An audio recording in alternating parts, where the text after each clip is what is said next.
नमस्कार। राजस्थान की तमाम फटाफट खबरों में आपका स्वागत है। राजस्थान की खबरों के लिए आपसे निवेदन कि यदि आपने राजस्थान की खबरों के लिए आपके अपने चैनल को सब्सक्राइब नहीं किया है तो कृपया करके राजस्थान की खबरों के लिए आपके अपने चैनल को सब्सक्राइब करना ना भूलें। आप सब्सक्राइब करते हैं तो हमें हिम्मत होती है सही और सच्ची खबरें आप तक पहुंचाने की। तो क्या है आज की बड़ी खबर जो राजस्थान के आम जनता को राहत देने वाली है। साइबर ठगों के खिलाफ दैनिक भास्कर, बड़े अखबार और डीग पुलिस द्वारा चलाए गए संयुक्त अभियान ऑपरेशन एंटीवायरस के कारण 7 माह में राजस्थान में साइबर क्राइम के 26% मामले कम हुए हैं। हालांकि दिल्ली में 52% साइबर क्राइम के मामले बढ़ गए हैं। राजस्थान के साथ साथ यूपी पुलिस ने मेवात सहित अन्य हॉट स्पॉट पर कार्रवाई की थी। ऐसे में वहां पर भी 5% की कमी रिकॉर्ड की गई है। अभियान के दौरान हुई प्रभावी कार्रवाई के चलते Indian cyber crime coordination centre ने नेशनल पुलिस अकादमी में प्रेजेंटेशन दिखाया और इस मॉडल को देश भर में लागू करने की सिफारिश की है। ऑपरेशन एंटीवायरस के तहत अब तक डीग जिले में 267 एफआईआर दर्ज कर 1005 ठगों को गिरफ्तार किया जा चुका है।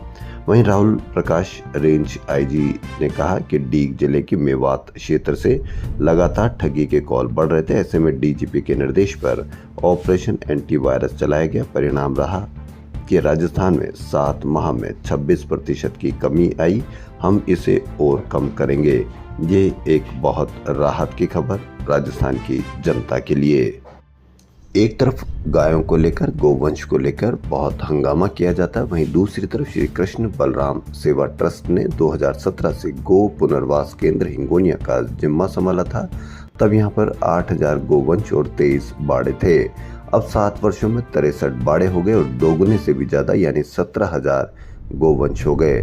जब ट्रस्ट को जिम्मा दिया गया तब चारे की दर प्रति किलो 5 रुपए तय की गई थी, जिसे हर 6 माह में बढ़ाया जाना था, मगर 7 वर्षों में सिर्फ एक बार 2022 में बढ़ाया गया।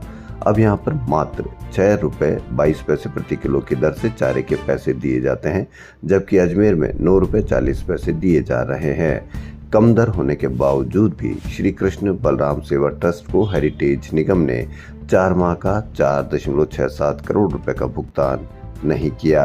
बजट की परेशानी के चलते ट्रस्ट गोवंश को भरपेट चारा और पौष्टिक पशु आहार नहीं खिला पा रहा है, जिसकी वजह से अगर कोई हादसा हो जाएगा तो आप देख सकते हैं या आप समझ सकते हैं कि किस तरह से हंगामा होगा।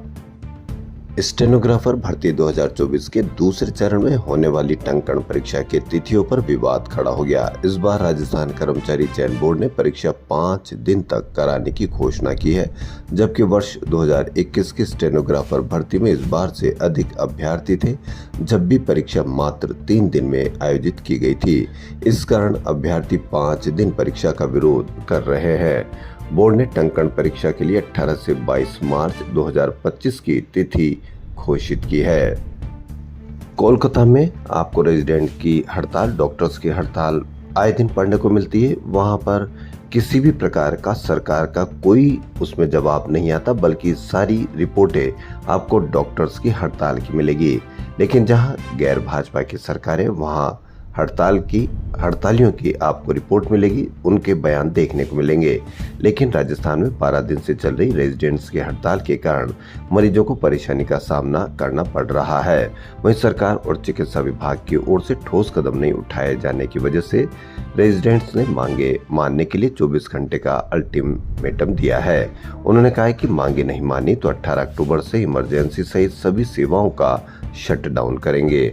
18 अक्टूबर यानी आज से।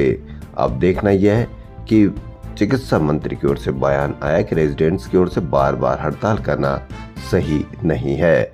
कुछ दिन देखा जा रहा है, लेकिन फिर भी रेजिडेंट्स हड़ताल खत्म नहीं करेंगे तो कार्रवाई तय है। आपको पता है कि कोलकाता में कितने दिन से हड़ताल कर रहे हैं डॉक्टर्स, लेकिन उसके बावजूद भी वो कौन सी हिम्मत की वजह से इस तरह की हड़ताल जारी रखे हुए हैं, जबकि वहां कितनी परेशानी होती होगी आम जनता को।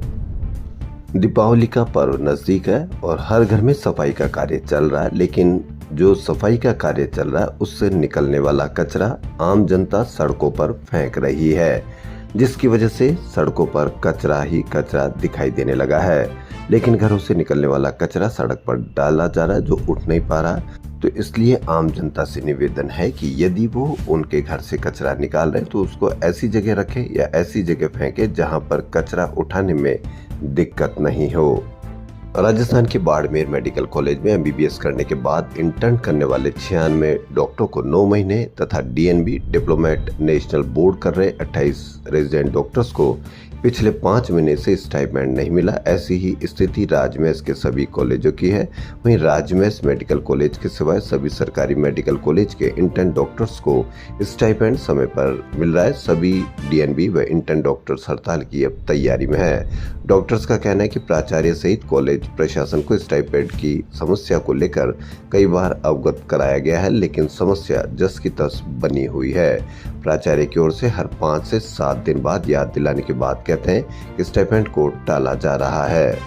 विधानसभा की 7 सीटों के उपचुनाव आज से नामांकन शुरू होंगे। तय है कि भाजपा सभी 7 सीटों पर चुनाव लड़ेगी, लेकिन विपक्षी गठबंधन भी पूरी तरीके से तैयार है क्योंकि अधिकतर सीटें कांग्रेस के और गठबंधन के पास ही थी। राजस्थान सरकार ने ग्रामीण विकास एवं पंचायती राज विभाग में जेईएन सहित विभिन्न पदों पर भर्ती को लेकर 11 साल पहले किए गए प्रावधानों को समाप्त कर दिया है। जारी किए गए नोटिफिकेशन में संविदा कर्मियों को अनुभव के आधार पर बोनस अंक दिया जाना भी शामिल है। वहीं जेईएन की भर्ती अब राजस्थान कर्मचारी चयन बोर्ड के माध्यम से लिखित परीक्षा से करवाई जाएगी। इस संबंध में राजस्थान ग्रामीण विकास एवं पंचायती राज अधीनस्थ सेवा नियम 1998 में संशोधन के लिए गुरुवार को कार्मिक विभाग ने अधिसूचना जारी कर दी है। जयपुर के कर्णी विहार थाना इलाके के रजनी विहार में गुरुवार रात करीब 9 बजे आरएसएस के शरद पूर्णिमा पर खीर वितरण कार्यक्रम में कुछ लोगों ने चाकूबाजी कर दी। घटना में 10 लोग घायल हो गए। फिलहाल विवाद का कारण सामने नहीं आया है। अचानक हुई चाकूबाजी से कार्यक्रम में अफरा तफरी मच गई। पुलिस ने घायलों को एसएमएस अस्पताल में भर्ती करवाया गया है। जयपुर में गुरुवार को शुद्ध और जेवराती सोने में 300 रुपए प्रति 10 ग्राम का उछाल आया। इससे दोनों के भाव नए उच्चतम स्तर पर पहुंच गए हैं। पहली बार जेवराती सोना 73,000 के स्तर को पार करके 73,200 रुपए प्रति 10 ग्राम के भाव बिका। यानी आपको मंगलसूत्र बनवाना और भी महंगा हो गया है। स्टैंडर्ड सोना 78,700 रुपए प्रति 10 ग्राम के उच्चतम स्तर पर पहुंच गया है। हरियाणा चुनाव में कांग्रेस को मिली हार के बाद राजस्थान में होने वाले 7 विधानसभा सीटों के उपचुनाव के लिए कांग्रेस ने आक्रामक रणनीति अपना दी है। 7 सीटों को जीतने के लिए राजस्थान के 65 नेताओं की भारी फौज उतारी है। इनमें 8 पूर्व मंत्री, विधायक और पूर्व विधायक हैं। कांग्रेस हर सीट को जीतने के लिए कोई कसर नहीं छोड़ना चाहती है। पहली बार ऐसी आक्रामक रणनीति देखी गई है। पीसीसी चीफ गोविंद सिंह डोटासरा ने आईसीसी की तर्ज पर पीसीसी की फील्डिंग सेट करने की रणनीति अपनाई है। डोटासरा ने पिछले 2 दिन में ही 65 नेताओं को 7 उपचुनाव जीतने के लिए अलग अलग जिम्मेदारी दी है।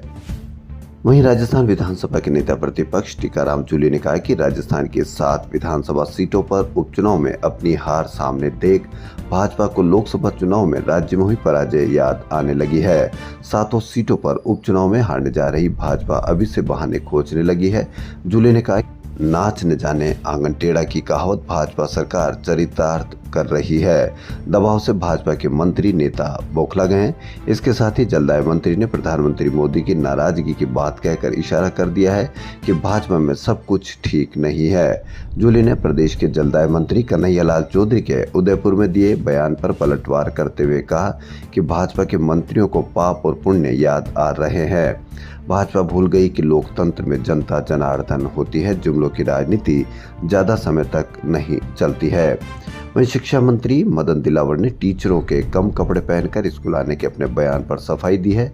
उन्होंने कहा कि मैंने यही कहा था कि टीचर स्कूल में कम कपड़े पहनकर आते हैं, अर्धनग्न होकर आते हैं। इसके पीछे का भाव ये था कि सभी टीचर्स अच्छे कपड़े पहनकर आए। टीचर्स को अपने आप को बच्चों के सामने आदर्श के रूप में प्रस्तुत करें। हरियाणा के बाद महाराष्ट्र में डिवीजन के चुनाव ऑब्जर्वर बनाए गए पूर्व सीएम अशोक गहलोत फिर गुरुवार रात दिल्ली रवाना हुए। गहलोत रात 10:30 बजे दिल्ली के लिए रवाना हुए। दिल्ली में रात्रि विश्राम के बाद शुक्रवार को गहलोत फिर चंडीगढ़ जा सकते हैं। चंडीगढ़ में शुक्रवार को हरियाणा कांग्रेस विधायक दल की बैठक है, इसको लेकर उनका दौरा संभावित है। इसके अलावा आगामी उपचुनाव में कांग्रेस की रणनीति को लेकर भी आला नेताओं से चर्चा होगी। इससे पहले गहलोत से उनके आवास पर कई कांग्रेसी नेता मिले। यूरोप दौरे के अंतिम दिन मुख्यमंत्री भजनलाल शर्मा, उप मुख्यमंत्री दिया कुमारी और राजस्थान सरकार के उच्च स्तरीय प्रतिनिधिमंडल के अन्य सदस्यों ने गुरुवार को ब्रिटेन सरकार के मंत्री कैथरीन वेस्ट के साथ मुलाकात की। शर्मा ने लंदन के पैलेस ऑफ वेस्टमिंस्टर में स्थित ब्रिटेन की संसद का दौरा किया और भारतीय मूल के चुनिंदा सांसदों के साथ बैठक की। मुख्यमंत्री ने राजस्थान में इंग्लैंड की कंपनियों द्वारा निवेश के लिए ब्रिटेन सरकार से सहयोग की अपील की। उनको 9 से 11 दिसंबर को जयपुर में आयोजित होने वाले rising Rajasthan global investment summit 2024 में भाग लेने के लिए आमंत्रित भी किया। ऊर्जा मंत्री हीरालाल नागर ने कहा कि पिछली कांग्रेस सरकार ने बिजली खरीद में घोटाला किया था। वर्तमान भाजपा सरकार की राइजिंग राजस्थान से राजस्थान में बिजली सस्ती होगी। नागर ने कहा कि राजस्थान में बिजली हमेशा से एक गंभीर मुद्दा रहा है। ऊर्जा मंत्री हीरालाल नागर ने गुरुवार को कोटा में राज्य सरकार की उपलब्धियों को गिनाया। इस दौरान उन्होंने बिजली व्यवस्था से लेकर ऊर्जा विभाग द्वारा किए जा रहे कामों को भी बताया। अब देखना यह है कि राजस्थान में ऊर्जा मंत्री के कहने के बाद कितनी जल्दी बिजली सस्ती होगी और आम जनता को राहत मिलेगी। गुरुवार को राजपूत समाज की ओर से सम्राट मिहिर भोज जयंती पर प्रस्तावित कार्यक्रम को लेकर जिला प्रशासन चौकस हो गया। कार्यक्रम में करीब 15,000 लोगों के शामिल होने की संभावना है। इसको लेकर प्रशासन ने जबरदस्त तैयारियां की है। प्रशासन ने जिले के सीमा क्षेत्र में गुरुवार शाम 7 बजे से शुक्रवार शाम 5 बजे तक के लिए इंटरनेट सेवा बंद कर दी है। इसके अलावा जिले में इस आयोजन के दौरान कानून व्यवस्था बनाए रखने के लिए करीब 1000 जवानों का पुलिस का जाब्ता तैनात किया गया है। जिले में सम्राट मिहिर भोज को लेकर गुर्जर समाज और राजपूत समाज के बीच पहले से ही विवाद की स्थिति बनी हुई है। यह घटना झालावाड़ की है। वहीं करीब 20 दिन से सोशल मीडिया पर डॉन बाड़मेर के नाम से एक आरोपी ने बाड़मेर पुलिस की नींद उड़ा रखी थी। पुलिस को लगातार चुनौती देता रहा कि दम है तो गिरफ्तार करके दिखाए। कुछ देर के बाद मोबाइल ऑन करता और आपत्तिजनक टिप्पणी करने के बाद स्विच ऑफ कर लोकेशन बदल लेता था। इसको लेकर पिछले काफी लंबे समय से मुस्लिम समाज में आक्रोश था। गुरुवार को जिला मुख्यालय पर बड़ी संख्या में लोगों ने आरोपी को गिरफ्तार किए जाने की मांग करते हुए कलेक्टर टीना डाबी, एसपी नरेंद्र सिंह मीना को ज्ञापन सौंपा। इस दौरान लोगों ने कलेक्ट्रेट का घेराव करते हुए नारेबाजी की। इससे एक बार की माहौल तनावपूर्ण हो गया। आरोपी केडी डॉन उर्फ केशाराम उर्फ किशन के खिलाफ गेड़ा थाने में 13 अक्टूबर को मामला दर्ज करवाया था, लेकिन आरोपी पुलिस को चुनौती देते हुए फरार हो जाता था। 21 सितंबर से लेकर अब तक सोशल मीडिया के अलग अलग प्लेटफॉर्म पर करीब 40 से 50 आपत्तिजनक पोस्ट की थी। इससे समुदाय विशेष में आक्रोश था। एक दिन पूर्व ही बाड़मेर पुलिस ने सोशल मीडिया पर एक प्रेस नोट डाला था कि आरोपी की तलाश की जा रही और जल्द ही गिरफ्तार कर लिया जाएगा। आरोपी ने उस प्रेस नोट को शेयर करते हुए लिखा कि तुम्हारी टीम में हिम्मत है तो गिरफ्तार करके दिखाए। गुरुवार को कलेक्ट्रेट के बाहर प्रदर्शनी की तस्वीरें भी टैग करते हुए उसने चुनौती दी और आपत्तिजनक टिप्पणी की। 21 सितंबर से आरोपी सोशल मीडिया पर आपत्तिजनक पोस्ट कर रहा था। किसी रेलवे स्टेशन या वाईफाई से मोबाइल को कनेक्ट करके पोस्ट करने के बाद मोबाइल बंद कर देता था। पुलिस उस लोकेशन तक पहुंचती तब तक फरार हो जाता। बात आरोपी की नहीं है, बात यह कि उसको इतनी हिम्मत कैसे आती है कि वो कुछ भी अगर पोस्ट करेगा या कुछ भी या किसी भी तरह की आपत्तिजनक टिप्पणी करेगा तो उसको बचा लिया जाएगा। यह हिम्मत उसको कहां पर आती है? और इतनी हिम्मत और होने के बावजूद भी क्या एक व्यक्ति को जो बार बार पोस्ट करता है, 40 से 50 पोस्ट करता है और विशेष समुदाय के खिलाफ एक गंदी और आपत्तिजनक टिप्पणियां कर रहा है, उसको गिरफ्तार करने में इतना समय कैसे लग सकता है? बूंदी के रामगढ़ विषधारी टाइगर रिजर्व में बांगीन RBT2 की मौत के मामले की जांच तेज हो गई है। सरकार ने इस मामले में जांच अधिकारी PCCF शैलजा देवल को बनाया था। देवल बुधवार को रामगढ़ पहुंचे और उन्होंने पूरी जानकारी ली। इसी बीच बाघिन के कंकाल मिलने के मामले में युवा कांग्रेस की ओर से शनिवार को कलेक्ट्रेट पर प्रदर्शन किया जाएगा। विधानसभा अध्यक्ष सुरेश मीणा, वक्फ कमेटी के वाइस चेयरमैन हारून खान, अजय वर्मा ने बताया कि अधिकारियों की लापरवाही से मौत हुई है। इस मामले में जिम्मेदारों पर सख्त कार्रवाई व निष्पक्ष जांच की मांग को लेकर 19 अक्टूबर को सुबह 11 बजे कार्यकर्ता नारेबाजी कर प्रदर्शन करेंगे। साथ ही जिला कलेक्टर को सीएम वन मंत्री के नाम ज्ञापन भी सौंपेंगे। टमाटर की कीमतें एक महीने में ज्यादा समय से उछाल पर है। बड़े शहरों में मिले आंकड़ों के अनुसार थोक स्तर पर कीमतों में 125-150% तक का उछाल आया है। टमाटर 100 रुपए के आसपास, लहसुन 400 से 500 रुपए के आसपास, प्याज 70 से 80 रुपए, आलू 40 से 50 रुपए। लेकिन आपको इनकी कोई चिंता नहीं है, क्योंकि आप किसी दूसरे कामों में इस तरह से बिजी कर दिए गए हैं कि आपको इनकी सोच का फर्क ही नहीं पड़ता, या आपको इनकी सोच पर जाने की कोशिश ही नहीं होती, क्योंकि यह आपकी समस्या है जो किसी भी मीडिया चैनल पर आपको दिखाई भी नहीं जाएगी। राजस्थान की खबरों फिलहाल इतना ही। यदि आपको हमारा चैनल पसंद आए तो लाइक, सब्सक्राइब और शेयर अवश्य करें। धन्यवाद।